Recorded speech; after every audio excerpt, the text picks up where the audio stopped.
मानवता के लोगों, ये देखना जरूरी है हमारे लिए, आखिर हम कहां से आए हैं, क्यों आए हैं। इस संसार में हजारों धर्म पंथ हैं और आज भी नए निर्माण होते चले जा रहे हैं। तो इस सब चीज को देखते हुए हमने जब देखा तो क्या देखा कि संगत कीजिए साधु की हर और की व्याध है। साधुओं की संगत भी हो गई, बीमारियां बढ़ रही हैं, भूत बढ़ रहे हैं, लोग नाश हो रहे हैं। ऐसे हालातों में क्या करें। मैं भी इसी हालात में, इसी कैटेगरी में था, एक आम आदमी। गांजा, शराब, जुआ, व्यभिचार, मेरी आंखों में गंदी सोच, सब कुछ था और मैं एक नाश हो रहा था। मेरे शरीर में एक पसली उठती थी और उसका कोई इलाज नहीं था संसार में कहीं।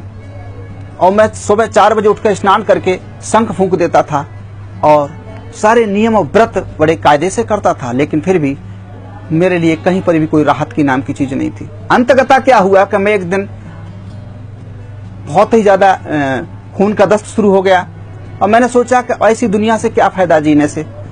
मैं अपने आप में घुटन महसूस करने लगा और मैं कहने लगा कि अगर कोई दुनिया का कोई प्रभु है, एक सृष्टिकर्ता, कोई अल्लाह है, खुदा है, तो कितना बेदर्द हो गया है जो मैं ऐसी हालातों में हूं। आखिर मुझ में कमी क्या है, उस कमी को अवगत कराया जाए, या तो मेरी जान को मुझसे ले लिया जाए या मुझे शांति का दिया जाए। ऐसे करके मैं अपने आप में घुटन, आत्महत्या कर नहीं सकता, क्योंकि इस बात को मैं जागृति पा गया था कि एक आत्महत्या करना एक महापाप है। ऐसी हालातों में बड़ी मुश्किलों से मैं जब उठ के गया तो क्या देखा कि एक छोटा सा पर्चा मुझे मिला और वो पर्चा किसी व्यक्ति ने फेंक दिया था। उसमें एक नाम मिला था, यीशु नाम, और उसमें लिखा था, हे सब परिश्रम करने वालों और बोझ से दबे लोगों, मेरे पास आओ, मैं तुम्हें विश्राम दूंगा। मैंने अपनी समझ से कोई धर्म, कोई पंथ या कोई जप तप या कोई धार्मिक कर्मकांड, उपवास, व्रत नहीं छोड़ा, लेकिन फिर भी मेरे जीवन में अशांति और निराशा बहुत अच्छी तरीके से राज कर रही थी। मैंने उस किताब को, पर्चे को पढ़ा, हे सब परिश्रम करने वालों, बोझ से दबे लोगों, मेरे पास आओ, मैं तुम्हें विश्राम दूंगा। मार्ग और सच्चाई और जीवन मैं ही हूं। जो मुझ पर विश्वास करता है, जो काम मैंने किए हैं वो काम वो भी करेगा। मैंने बहुत सी इन बातों को पढ़ा, मैंने सोचा कि ये क्या बात है, और उसमें लिखा कि मार्ग और सच्चाई और जीवन मैं ही हूं।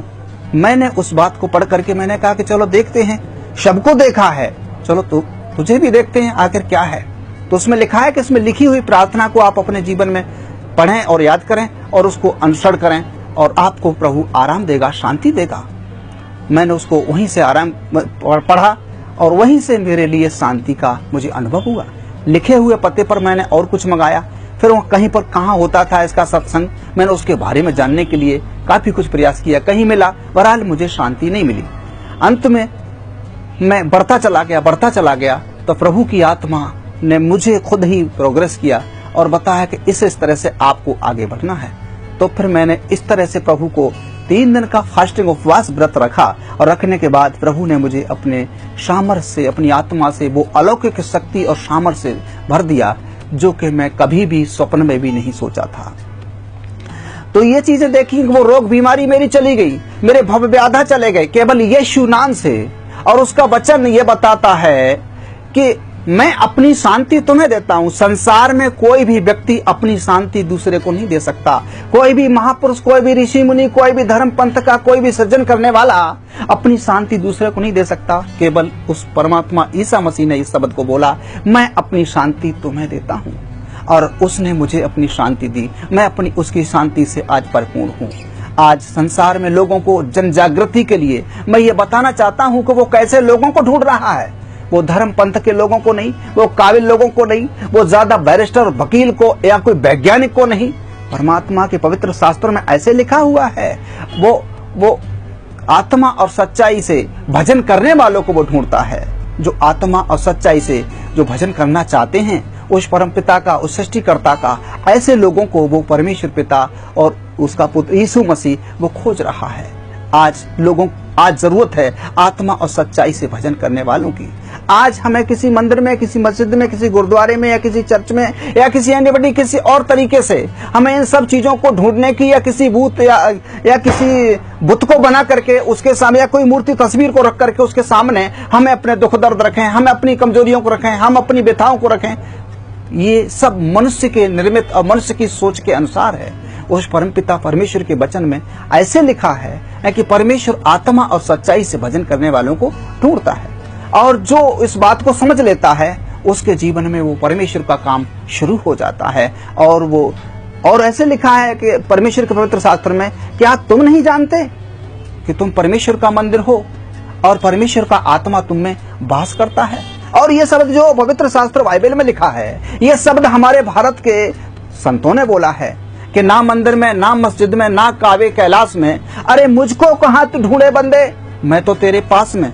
वो हमेशा हम में है, मुझ में है, लेकिन कभी भी हम लोग उसको ढूंढने का प्रयास नहीं करते, और करते भी हैं तो एक दूसरे के गुरु या महंत के द्वारा, एक नए नए योगा के माध्यम से, नए नई क्रियाओं के माध्यम से उसको हम अपनी ताकत से, अपनी बुद्धि से खोजने का प्रयास करते हैं। ये बिल्कुल नामुमकिन है, बिल्कुल असंवैधानिक है, ये ईश्वरीय विधान के अनुसार नहीं है। परमात्मा तो जगत के मूर्खों को बुला रहा है, जो न किसी काम के लायक है, दुनिया में लोगों ने उसको अलग कर दिया है, सारे संसार के लिए बुला रहा है। और वो कह रहा है, हे सब परिश्रम करने वाले बहुत से दबे लोगों, मेरे पास आओ, मैं तुम्हें विश्राम दूंगा। आज लोग नाश हो रहे हैं, आज लोग फांसी खा के मर रहे हैं, आज भूत व्याधा से जकड़े हुए लोग हैं, आज कैंसर से मर रहे हैं, हजारों बीमारियों से जकड़े हुए हैं, लेकिन परमेश्वर पिता की बाहें संसार के लिए फैली हुई हैं। वो बुला रहा है, वो कह रहा है कि मैं इसलिए आया हूं ताकि लोग नाश ना हो और जीवन पाएं, और बहुतायत से जीवन पाएं। लोगों, मैंने ये जीवन पाया है। मैं एक छोटा सा सत्संग अपने यहाँ इस बात का लगाता हूं हर इतवार के लिए। वहां करीब 200, 150, 250, 300 लोग पर संडे को इकट्ठे होते हैं हर एक इतवार के लिए। कई एक कैंसर के रोग ठीक हुए, कई एक कोड़ी ठीक हुए, कोई शम्मार नहीं, कोई गिनती नहीं। चैलेंज होता है, क्योंकि आसमां के नीचे, जमीन के ऊपर और मनुष्यों के बीच में सिर्फ एक ही प्रभु और एक ही उद्धार करता, एक ही सृष्टिकर्ता और एक ही हमारा सतगुरु है, जिसका नाम है यीशु मसीह। और इस यीशु मसीह कोई अलग प्रभु नहीं है, ये कोई देशी और विदेशी प्रभु नहीं है, ये सार्वभौमिक सत्य है। तो उसने सारे संसार के लिए अपनी बाहों को फैलाया और सारे संसार के लिए अपना प्राण सूली पर बलिदान करके हर एक जन को उनके पापों से मुक्ति किया है। पापी कभी अपने आप के पापों से उद्धार नहीं पा सकता। हर एक इंसान ने पाप किया है। आज हर एक इंसान को उसके पापों से नजात पानी है, और उसका एक ही मार्ग है और एक ही सत्य है, जो प्रभु यीशु मसीह है, जो हमारे लिए मारा गया, गाड़ा गया और तीसरे दिन मुर्दों में से जीवित हो गया और 40 दिन तक इस संसार में शरीर में होकर के रहा। उसके बाद देखते देखते शतलोक को चला गया, और उसका एक वादा है कि दोबारा से फिर वो आएगा। तो आज क्यों ना हम एक अपने अंतरात्मा से विश्वास उस पर करके देखें। विश्वास तो जमाने में हर कोई आदमी करता है किसी न किसी पर, हम एक बार विश्वास करके देखें। और कुछ संतों ने यह भी बोला है कि कामी क्रोधी लालची इनसे भक्ति न होए, भक्ति करे कोई सूर्यमा जात वर्ण कुल खोए। वो परमात्मा, वो सृष्टिकर्ता, वो किसी धर्म और पंथ से परहेज नहीं रखता, वो किसी काले गोरे नाटे खोटे से परहेज नहीं रखता, वो किसी कुरूप व्यक्ति को घृणित नहीं करता। वो सारे संसार के हर एक दबे कुचले, हर एक परेशान दुखी लाचार शड़ियल अड़ियल हर एक तरह के लोगों को वो बाहों फैला रहा है, सबको बुला रहा है, सबको वो जीवन और शांति देना चाहता है। और उसके यहाँ किसी के प्रति कोई भेदभाव नहीं है, किसी का कोई भी बंधन या कोई भी दीवार उसके लिए नहीं है।